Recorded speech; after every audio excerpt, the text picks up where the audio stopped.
देश के प्रधानमंत्री नरेंद्र मोदी का जो है पुतला फूंकते हुए नजर आ रहे हैं ये लोग। ये देश के युवा यानी राजस्थान के युवा हैं जो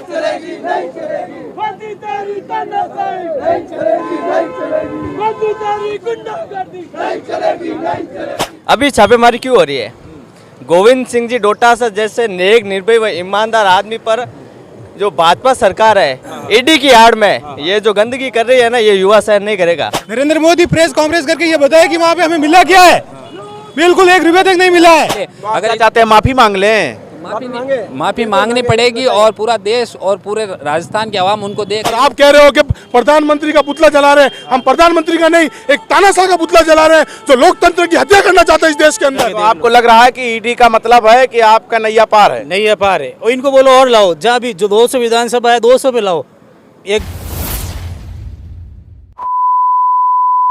राजस्थान में इस वक्त मैं मौजूद हूं जहां पर चुनाव होना है, लेकिन चुनाव से पहले आयकर विभाग की छापेमारी को लेकर राजस्थान के जोधपुर में आप देख सकते हैं गुस्सा कितना है। देश के प्रधानमंत्री नरेंद्र मोदी का पुतला जो है फूंकने का काम यहां किया जा रहा है और इनका गुस्सा देख सकते हैं। क्यों इतना गुस्सा आप लोगों के अंदर है? ईडी के खिलाफ है हमारे राजस्थान ईडी के खिलाफ? ईडी के खिलाफ जो आप मेरी बात सुने आप। ये जो पेपर लीक हुआ है ये कल परसों तो हुआ नहीं है, कल परसों हुआ क्या ये? अभी छापेमारी क्यों हो रही है? गोविंद सिंह जी डोटासरा जैसे नेक, निर्भय व ईमानदार आदमी पर जो भाजपा सरकार है ईडी की आड़ में ये जो गंदगी कर रही है ना, ये युवा सहन नहीं करेगा। पुतला फूंक देंगे मोदी जी का? बिल्कुल फूंक दिया।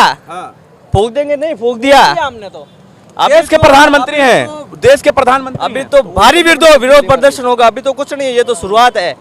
अगर ऐसे ही छापेमारी चलती रही तो भारी विरोध प्रदर्शन होगा, ये आप लिखवा के ले लें। दिया देखो, आजादी के 50 वर्ष बाद भी जो आज ये तानाशाही चल रही है देश में, जनता ने उन्हें सोचा था कि देश बदलेंगे, लेकिन जिस प्रकार वो तानाशाही कर रहे हैं, आज थोड़ी हुआ था पेपर लीक। आज से 4-5 महीने पहले जो पेपर लीक हुआ, अब चुनाव की तारीखें घोषित हो गई, उसके बाद ये जो हरकतें कर रहे हैं मोदी साहब, अमित शाह सर प्रशासन को अपने इशारे पर साहब भी बोल रहे हैं, उनका पुतला भी फूंक रहे हैं आप। मोदी साहब तो हमारे प्रधानमंत्री, हमने उनको गरिमा दी है, इस पद तक पहुंचाए, इसलिए हम वो गलत हो सकते हैं, लेकिन हम हमारे मुंह से उन्हें इस प्रकार गलत बोल के हम अपने आप को उनसे बराबर कंपेयर नहीं करेंगे। पुतला फूंक देंगे? पुतला फूंकेंगे क्योंकि उन्होंने देश को ठेके पर दे दिया। आज रेलवे ठेके पे दे दी, हर चीज ठेके पे चली गई है। और आने वाले चुनाव में ये जो कह रहे थे मोदी लहर है, लगातार जनता के बीच में जा रहा हूं, आयकर विभाग का ये मुद्दा मैं लोगों से सवाल पूछ रहा हूं। लोग बता रहे हैं अगर चोर नहीं है तो डरने की क्या जरूरत है? सही कह रहे हैं, गलत नहीं, डर कौन रहा है? हमने जवाब दे दिया है। हमारे एक किसान का बेटा प्रदेश अध्यक्ष के घर पर उन्होंने ईडी भेजी है नरेंद्र मोदी ने, तो उनको मिले क्या है? नरेंद्र मोदी प्रेस कॉन्फ्रेंस करके ये बताया कि वहाँ पे हमें मिला क्या है। तो अशोक जी, इस ईडी के कार्रवाई से क्या लगता है पीछे हट जाएंगे? ये तो मजबूत, ये और मजबूती हुई है। ये मैं कह रहा हूँ, ईडी भी अपना इतना लेट हो गया, ईडी आज 12 साल बाद में ईडी जागी है, तो इसका मतलब साफ तौर से जनता समझ रही है ईडी जहाँ आई है। आपको लगता है आयकर विभाग को आगे करके जो है अशोक गहलोत को दबाने की कोशिश किया जा रहा है? अशोक गहलोत इससे उठे हैं, आयकर विभाग खुद दबा है इसमें। ईडी ने गिराया अपना। क्या कहेंगे?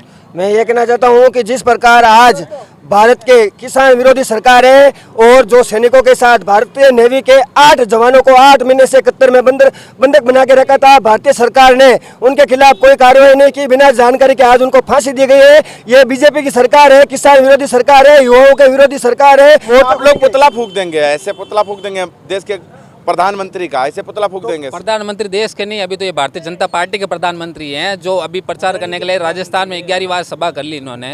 अब आप भारतीय जनता पार्टी के प्रधानमंत्री बन के भी ये कार्य करते हैं। जो ईडी है, देश के प्रधानमंत्री देश हैं, नहीं, भारतीय जनता संवैधानिक पद पे है, लेकिन ये संवैधानिक पद का जिन्होंने दुरुपयोग किया है, जैसे जो संविधान हमारे भारत रत्न अम्बेडकर साहब ने बनाया था, वो ये संविधान नहीं था कि आप प्रत्येक स्तर पर इस तरह का ईडी है, ये जो भी सरकारी एजेंसी है उनको दुरुपयोग कर रहे हैं। जहाँ जहाँ चुनाव होता है आपकी ईडी वहाँ पहुँच जाती है। जब ईडी चोरी नहीं किया तो डरने की क्या जरूरत है? कहाँ उनको मिला, कहाँ है? 10,000 रुपये मिले मोदी जी की जो एजेंसी गई थी ईडी डोटासरा साहब के वहाँ 10,000 रुपये मिले। अगर चाहते हैं माफी मांग लें, माफी मांगनी पड़ेगी और पूरा देश और पूरे राजस्थान की आवाम उनको देख रही है। और ये आगामी 2023 के चुनाव से पहले ये आयकर विभाग का आना आपको क्या लगता है? देखिए, बीजेपी चुनाव के अंदर पूरी तरह से हार रही है। जब वो चुनाव जहाँ जिस राज्य के अंदर हारती है तब ईडी को आगे करने का काम करती हैं। आप देख सकते हैं कि पिछली बार जब कर्नाटक के अंदर कर्नाटक के अंदर चुनाव हो रहे थे तो ईडी ने 100 से ज्यादा वहां पर चुनाव के टाइम छापेमारी की थी। चुनाव से पहले छापेमारी, चुनाव से पहले छापेमारी, ये साफ दिखा रहा है कि बीजेपी बौखलाहट में है। 4.5 साल ईडी सीबीआई कहाँ गई थी? चुनाव से 6 महीने पहले क्यों जानती है? और आप कह रहे हो कि प्रधानमंत्री का पुतला जला रहे हैं। हम प्रधानमंत्री का नहीं, एक तानाशाह का पुतला जला रहे हैं जो लोकतंत्र की हत्या करना चाहता है इस देश के अंदर। लोकतंत्र बिल्कुल हत्या कर रहे हैं मोदी जी, बिल्कुल मोदी जी संविधान के स्थापना कर रहे हैं। बता नहीं, मैं बताना चाहता हूँ, आज हमारे प्रदेश अध्यक्ष पे छापा मार के उनको मेंटली परेशान कर रहे हैं। 200 सीटों पे हमारे प्रदेश अध्यक्ष जी चुनाव प्रचार करने जा रहे हैं, उनको बंधक बना रहे हैं। ये रोकना चाह रहे हैं कि हम जनता के बीच में जाने से हमको रोक रहे हैं। ये तानाशाह है ये। अरे तो जनता आपके साथ है तो आपको डरने की क्या तो जरूरत हम डर भी नहीं रहे ना। डरे कौन? गोविंद सिंह जी डोटासरा ने छाती ठोक के ईडी से सामना किया, क्योंकि उनके कोई दाग धब्बा नहीं लगा सकता। क्या मिला ईडी को? मैं पूछना चाहता हूँ। ईडी ने हमारे यहाँ जोधपुर में अशोक जी के भाई पे छापा मारा, क्या मिला ईडी को? अभी बीसीसी में अध्यक्ष में छापा मारा, क्या मिला ईडी को? तो इंतजार करना चाहिए ना चुनाव का। आप लोग पुतला फूंक देते हैं। नहीं, चुनाव का इंतजार हम करेंगे, लेकिन हमको जनता के बीच में जाने से हमारे प्रदेश अध्यक्ष जी को रोका क्यों जा रहा है? ईडी बंधक बना रही है। ईडी 4.5 साल कहाँ गई थी? 6 महीने पहले डर गए क्या अशोक गहलोत? अशोक गहलोत डरने वालों में से नहीं है, भिड़ने वालों में से और ईट से ईट बजाने वालों में से है अशोक गहलोत। मोदी जी है जो ईंट से ईंट जो बजाते हैं। डरते 56 इंच का हैं। सीना है। 56 का नहीं है, उनका सिकुड़ गया है, चूसी हुई गुटली जैसे सब सीना हो गया उनका। हमारे प्रधानमंत्री, हमारे अशोक जी का है सीना 56 नहीं है, 112 इंच का सीना। 112 इंच। हाँ, कुछ भी कह देंगे आप। कुछ भी नहीं है। नापो आप जाके, जनता का प्यार है उनके साथ, मोदी जी का नहीं है। मेरा है 56 इंच का, नापो, बुलाओ आप। 56 इंच का, बिल्कुल 56 इंच का लाओ मोदी जी को। मेरा है 56 इंच का सीना। मोदी जी का कितना होगा? मोदी जी का मेरे से आधा भी नहीं है। तो बिल्कुल आपको लगता है आयकर विभाग को आगे करके बीजेपी जो है डरा रही है? डरने वालों में से हम नहीं है, हमको परेशान कर रही है बस। यहाँ पर युवाओं का गुस्सा तो आप देख ही रहे होंगे, लेकिन जब धरातल पर हम जाते हैं, जनता से बात करते हैं कि भैया हमको बताइए आपके यहाँ राजस्थान और जोधपुर वगैरह में क्या चल रहा है, तो लोग कहते हैं कि वक्त आएगा हम बता देंगे, क्योंकि हम वोट से काम लेते हैं। और सबसे बड़ी बात है, धरातल पर जनता का जो रुझान है वो हम आप तक पहुंचा रहे हैं। अब आप तय करिए कि कौन होगा अगला मुख्यमंत्री। राज बदलेगा या रिवाज बदलेगा, ये तो वक्त बताएगा। दूसरे एपिसोड के साथ हम आपसे मिलने वाले हैं।